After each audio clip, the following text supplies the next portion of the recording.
Hello everyone, this is JDL Productions, and as you probably read by the title, this is going to be an update on my vintage smoke alarm collection. So, here they all are.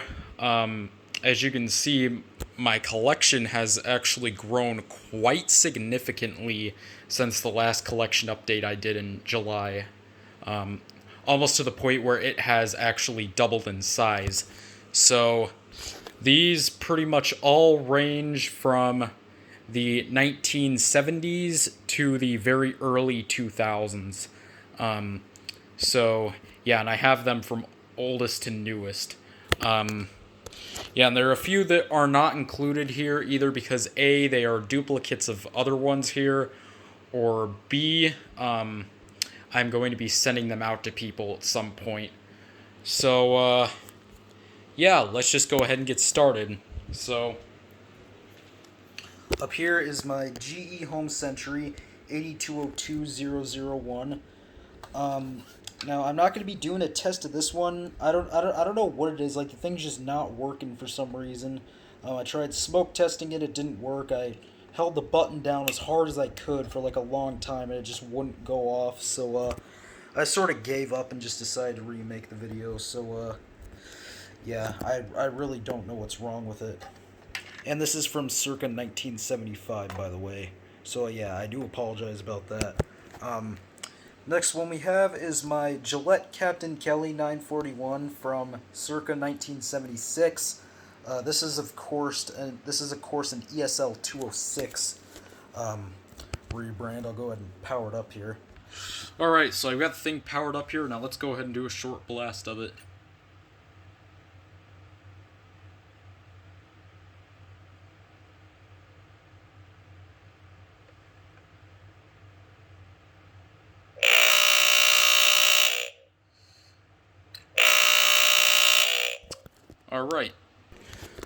Alright, moving on. So, this right here is my first alert or smoke alert, SA76RS from circa 1977. I'm hoping to get like a new one of these eventually because, not sure if you can tell, but this cover is just in absolutely dreadful condition. And there's a bit of a sort of a horn fluctuation that it kind of has too. So yeah, let's go ahead and give it a test. Oh, well, it actually sounded pretty good there. Yeah, it usually sounds pretty sick. Wow, that's like the bestest thing's ever sounded. I just want one that has a cover that's in better shape. So, yeah, and of course this is pretty much like originally 77R based, if that makes any sense. Here are my other two 77R based units. So we have my Sears 246.57045. Once again from circa 1977. Let's give it a test. Alright. Next one we have is my Mastercraft 52-0256 or Montgomery Ward's 83-7. They're basically the exact same thing. Once again, circa 1977. Alright, let me just move over here real quick. Alright, next one here is my Cerberus Pyrotronics Guardian FB1A, once again from circa 1977. Alright, that one's a little bit quieter than than these three here, surprisingly. Next one is my Firenetix Lifesaver First Gen F900D from 1977. Let's give it a test. It's a little bit finicky. Alright, moving on. Right here we have my GE Home Sentry 8201301 from circa 1978. Of course, this is pretty much the last square model they made. So let's give it a test. Classic star buzzer sound. Alright, next one here is my Norelco Smoky HB0933A from 1978. Of course, you probably saw my video on this. Let's give it a test. Of course, super high-pitched delta alarm squealer. This next one here, this is my Sears 246.57351. This is, of course, pretty much the successor to the whatever this thing is, the 77R based one. This one's 79R based. As you can see, and this one's sort of got the older style 79R PCB with the horn with the 3 large holes. Let's give it a test.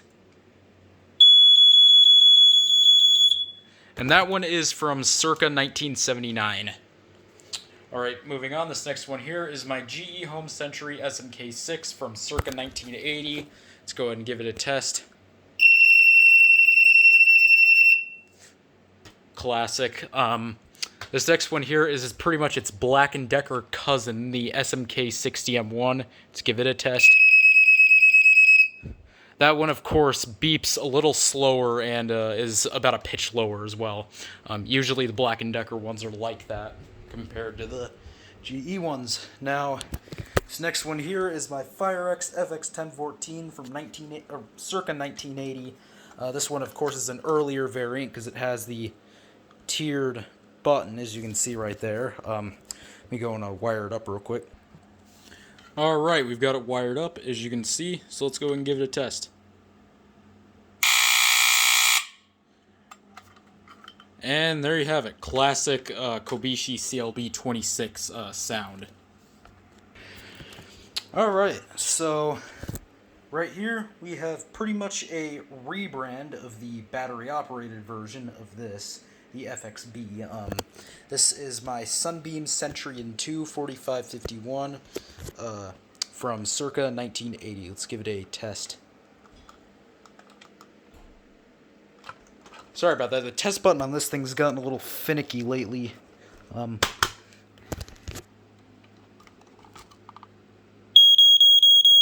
There we go. Yeah, the test button, for whatever reason's gotten, like, really finicky lately. I think it's just kind of a thing with these, tiered buttons.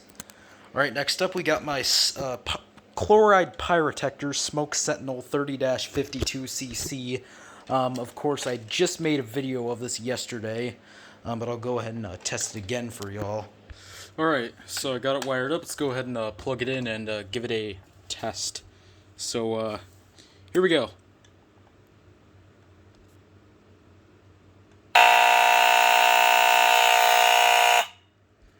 And there you have it. And if I did not mention, that is from 1981. Alright, moving on. This right here is my Sears 462.57352. This was pretty much one of the very first vintage smoke alarms I really ever had in this collection. I found it in mid-2016 at a Habitat for Humanity restore. This one, of course, uses the Gateway Scientific platform and has an added heat chamber to it. And it does continuous, as you will hear. Even though it's a little finicky. As you hear, it does do continuous. Alright, moving on. So, this one here is my BRK79R from circa 1983. This one, of course, is a slightly later model, being that it has the tiered button and the newer style horn right there. Unlike the 1979 version, like the really early versions, which had the tiered button and the old style horn with like the 3 large holes. So yeah, let's go ahead and give it a test.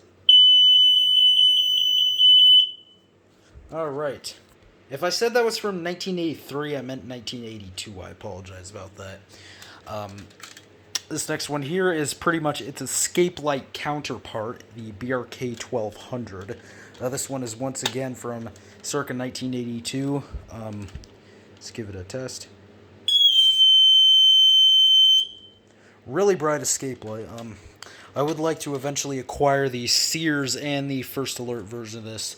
I was about to get the Sears version, but then somebody snagged it from me almost right as I was about to buy it on eBay. So, yeah, stuff just has to happen that way.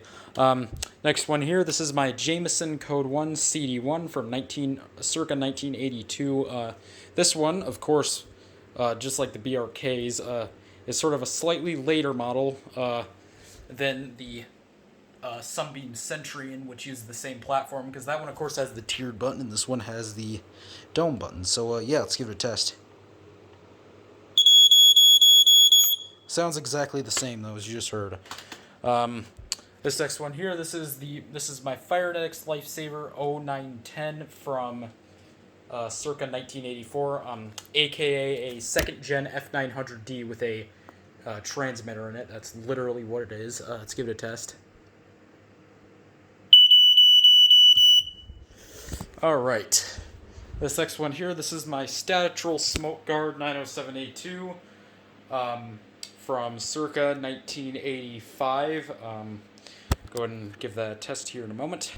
Alright, I've now got it powered up. The super duper dim LED power indicator is now on in there. I'm not sure if you can see that. So let's go ahead and give it a test. Of course, classic pulsating, classic Kobishi CLB 26 pulsating that these were known for doing. So yeah, and like I said, this is from circa 1985. Alright, so next one we have here is my Jameson Code 1 CDH1. This is another one that I've had for quite a long time now. Yep, and this is based on the, I guess you could say the third gen Firex FXB, because this one has the sort of base. It doesn't have that little like ring thing around it, and it has the smaller bracket, and it does 4.6 instead of 5.6 like the second gen ones did. Of course, the first gen ones had no test button and a squealer. So yeah. And then we have the CDH1's pretty much square cousin, the CDM1. Let's give him a test. Alright. Oh, gotta do another battery swap. I'm not sure if I mentioned this already, but those two are both from circa 1985. Alright, now moving into the somewhat later 80s stuff. So right here is my First Alert SA67D first generation from circa 1986. This one, of course, has the white button. Let's give it a test.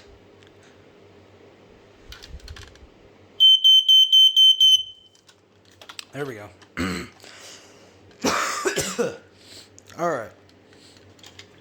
I do not have COVID, I promise.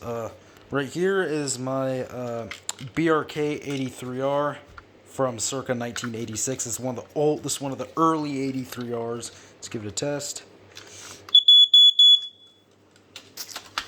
Next one we have is my Wake and Warn first gen 055103, once again from circa 1986. And these are all based on the same detector.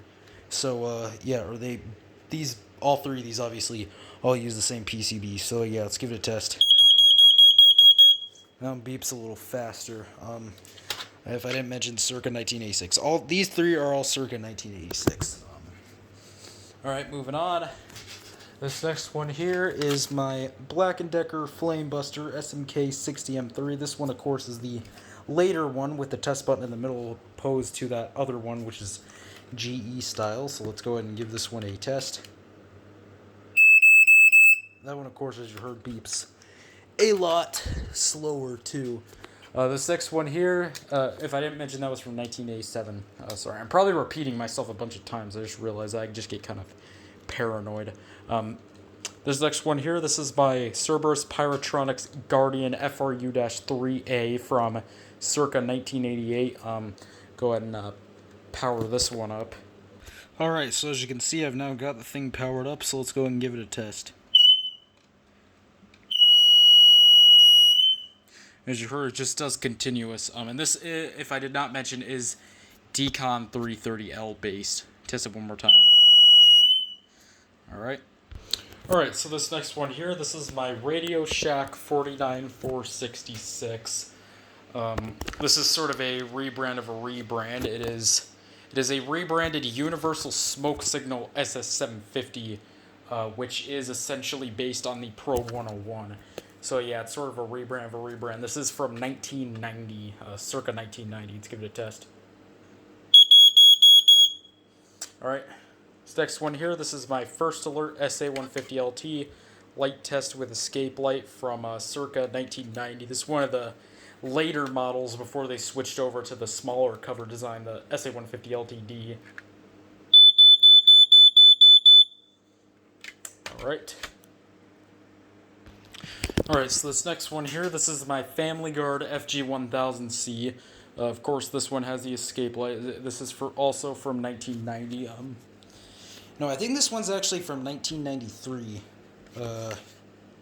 Yeah, it is, because it says replaced by the year 2003 right here. So this is from 1993. Let's go ahead and give it a test.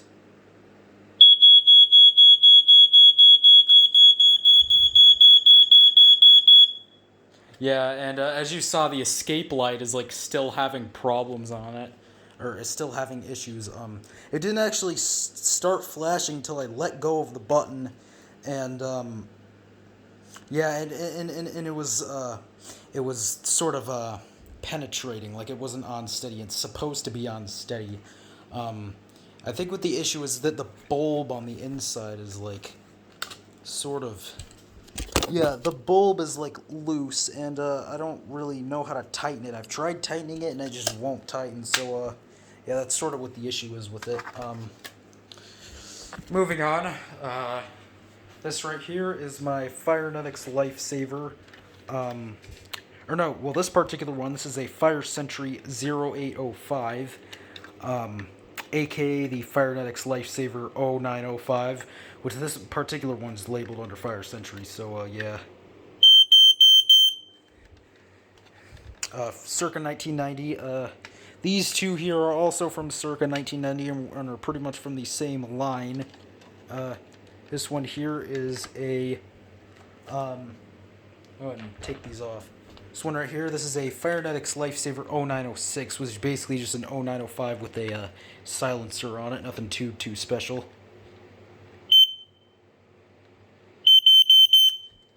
There you go. Sixth one here, this is probably my favorite one out of the three. This is the Firenetix Lifesaver 0908, which has the escape light on it. So, yeah, and this one also has a silencer on it as well. Yeah, and the light on mine is on steady, unlike some other people's. Alright, so this next one here is my First Alert 2nd Gen SA67D, probably the most common 90s unit there is. Let's go ahead and give it a test. Alright. Gotta do another battery swap. Alright, so I'm pretty sure I did the last and final battery swap. So thank God. So this next one here, this is my 2nd Gen Wake and Warn 055103. This one is from circa 1993. Yeah, this is the 2nd Gen one with the Family Guard A3R style cover. Let's give it a test. Alright. Next one here, this is my BRK 86 RAC from circa 1994. This one is, of course, AC/DC. I do not have it hooked up to AC power. I'm just using the battery backup feature, so let's go ahead and give it a test.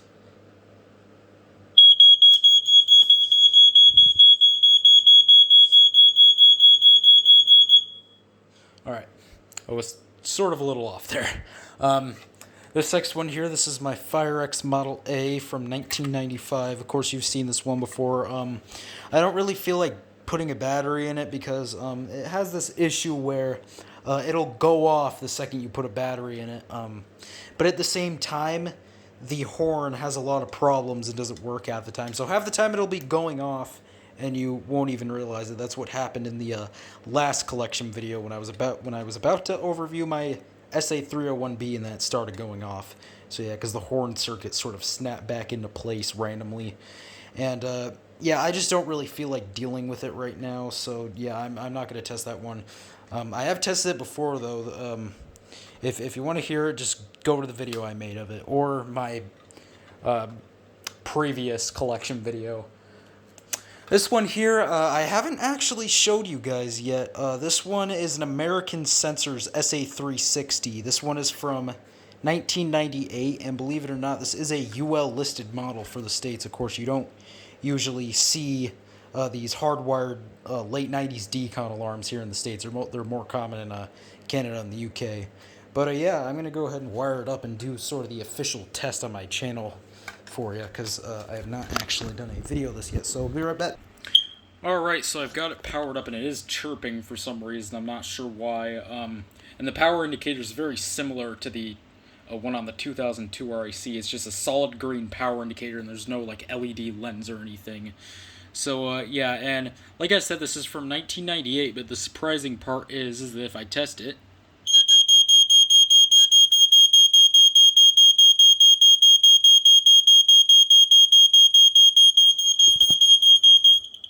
alright, well, it wouldn't stop going off, so I had to unplug it. But as you heard, it does do 4.6, which is a bit surprising for a 1998 alarm.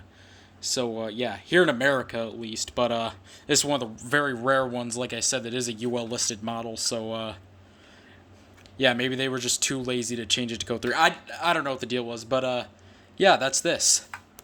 Alright, moving on. So this next one here is just one of these common things. It's a Family Guard FGA88D or 83R from 1998. Let's give it a test. Of course, just does code 3, so yeah. Moving on, here is my weird travel alarm from 1990. It's like a PI Personal 8710. I think I do have a video of this on my channel. I've had it for a few years now. Not exactly sure when this is from, but I just took a guess at 90s and I decided to include it. So yeah, there's power on. Let's put it down to test. The world's quietest horn in the world. I really don't even know what the point of this thing is. It doesn't even detect smoke. It's kind of just a piece of junk. So yeah, I just felt like including it in the video. This next one here, this is my Firenetix Micro Profile 0914 from 1999. This one, of course, has the diamond horn hole, which is sort of what makes it vintage, in my opinion. Let's give it a test. Yeah, it does do code 3, though, unfortunately. Some of the very early versions did 4.6. This next one is my First Alert SA301B dual sensor from 2000. Yeah, let's go ahead and give it a test. I'm going to use the ionization button instead of the photoelectric button because the ionization button is quicker.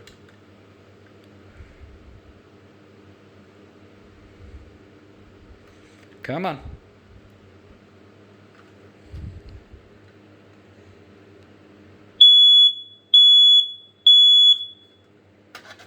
Alright. Next one here is my First Alert SA89B from circa 2000. There's the back label right there. This one is one of the smiley face ones. It's got light test as well as a silencer. So, here we go.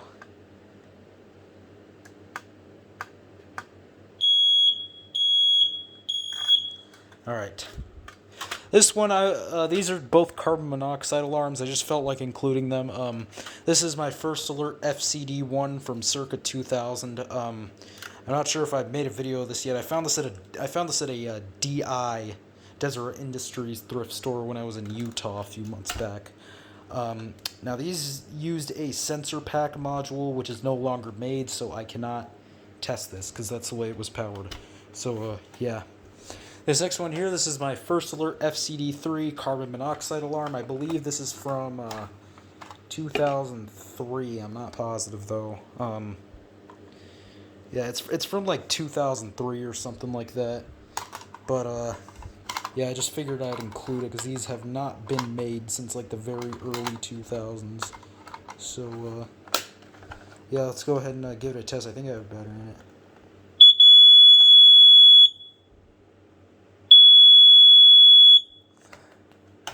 And there you have it. That is pretty much it. The video is now 24 minutes long, and I think with all the battery swapping I had to do and the wiring up of the hardwire detectors, this video was took me about an hour to make. So yeah, that is about it. That is my updated vintage smoke alarm collection as of December 3rd, 2020.